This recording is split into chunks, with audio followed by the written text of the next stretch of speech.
আমি আপনাকে কম দামে একটি বাড়ি দিলাম, আপনি এটি গ্রহণ করে গরিব বাতিজার কাছে আসেন।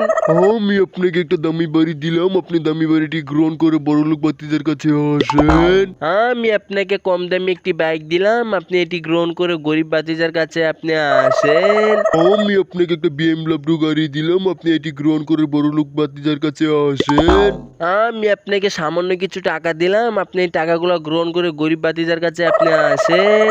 আমি আপনাকে অনেক টাকা দিলাম, আপনি এই টাকাগুলো গ্রহণ করে আপনি বড়লোক বাতিজার কাছে আসেন। আপনি আমাকে সাহায্য করেন, যখন আমি কোন দিকে যাবো, গরিব বাতিজার কাছে না বড়লোক বাতিজার কাছে, আমি তো বুঝতে পারতেছি না। আপনি আমাদেরকে পাঠিয়ে দেন যে আমাকে সাহায্য করবে সঠিক পথে যেতে। হ্যাঁ, আমি আপনাকে সাহায্য করতে পারি। তার আগে সবাই যখন এই ভিডিওতে লাইক করে চ্যানেলটি সাবস্ক্রাইব করে কমেন্টে বলে যাবে আপনি গরিব বাতিজার কাছে যাবেন না বড়লোক বাতিজার কাছে। বন্ধুরা প্লিজ তোমরা সবাই ভিডিওতে লাইক করে চ্যানেলটি সাবস্ক্রাইব করে কমেন্ট করো। হ্যাঁ, এই তো তোমার কথা শুনে সবাই ভিডিওতে লাইক করে চ্যানেলটি সাবস্ক্রাইব করে কমেন্ট করতে শুরু করে দিয়েছে। তুমি গরিব বাতিজার কাছে যাবেন না বড়লোক